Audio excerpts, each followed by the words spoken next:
We got good news for the economy, but we need to do a deep dive to see what it really means.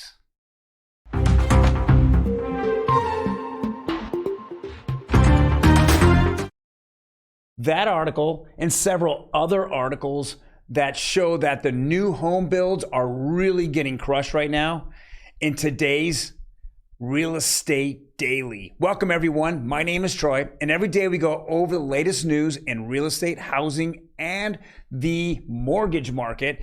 Now, before we jump in, hit that like button. I'm going to give you the best 5 minutes in real estate that you're going to get on a daily basis. So let's kind of jump into it right away.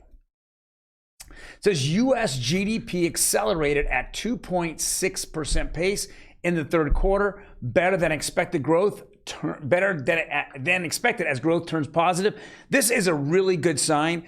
I know when I look at it on the surface, I'm excited about it. We need to see some kind of break out there. But as I'm reading the article and I'm really looking at it, it again points to the same thing.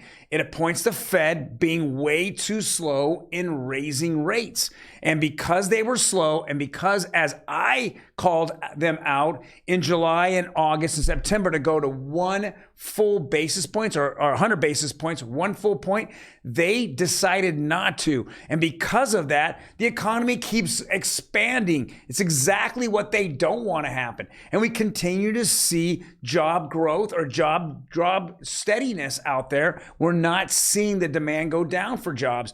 And because of that, it shows in these numbers, it's exciting, but when you get past the surface, you know that the Fed has got to really tighten its belt. And so they might be going all crazy here and next week on the 1st and 2nd of November when they meet. Now, I think there's going to be political pressure because the elections are right around the corner, but I got to think at this point, when they see these numbers, that they're going to go 75 basis points, which they should be at 100 basis points. And then again, I think that if they do bow to political pressure, then the December meeting will be going crazy at that point. We're going to go simply up, from there, another 100 basis points. I know people are predicting 50, but I think it's going to be 75 to 100. These numbers are getting good. And because we're using our strategic oil reserves, we're showing that we're bringing down inflation temporarily for the elections. And because of that, the second that we run out, which will be the middle of November, right around the middle of November, we're now buying oil from the Saudis or Venezuelans, whatever, and their oil has already been suppressed because we haven't been buying from them at all. But the second we jump into that market, we're going to see it really propel up. And I really expect somewhere in December and January here in Southern California, we'll be in the mid sixes, if not $7, and going up. Now, that could be seasonal, that can't be seasonal, but we need a lot to really help us out here. But at this moment, I feel a little rejoiced over this. But when it's all said and done, I think it's not going to be good, especially in the middle of November going forward. Next article here, it says, this is from Wall Street Journal, new home sales fell nearly 11% in September amid rising interest rates. I keep saying this. The only reason why the new home builders are building is because of profit. And if they can't make profit, they're not here to populate and give people places to live. They're here to make money. I can't reiterate this. And I also say that the majority of negativity in the market, in the housing market, and because of the mortgage rates, is over new home sales. I could care less about new home builders. The only thing I care about is the government, who should have subsidized them many, many moons ago. Okay, when they said they were doing all these programs for people, which never came to fruition, they should have subsidized and made more affordable housing and made sure that the home builders at least were on an even playing field. No, instead, they allowed them to go crazy. They ran up all their money, ran up all their home prices, and to a point where they can't make any money anymore. And now we're going to go boo-hoo-hoo them. Well, that's kind of ridiculous. I mean, here's another one. Diana Olick this morning, demand for new homes down 86% since last year. Of course, you outpriced yourselves because you were greedy. Greedy. Okay? Why do I need to continue to hear about 8% of the total market being greedy while the other 90+% is doing fairly good?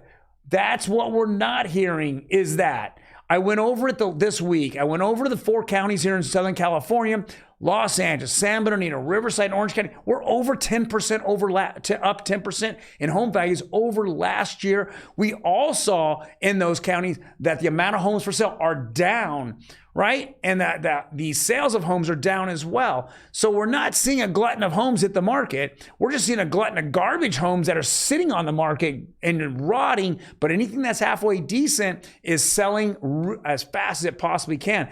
And I think beyond all but one county, we're looking at 30 days or less in sales in September. So we're less than a month. Now, what's a normal market out there? A normal market is 90 days. We are still in a huge seller market. Last article here is, of course, the interest rates.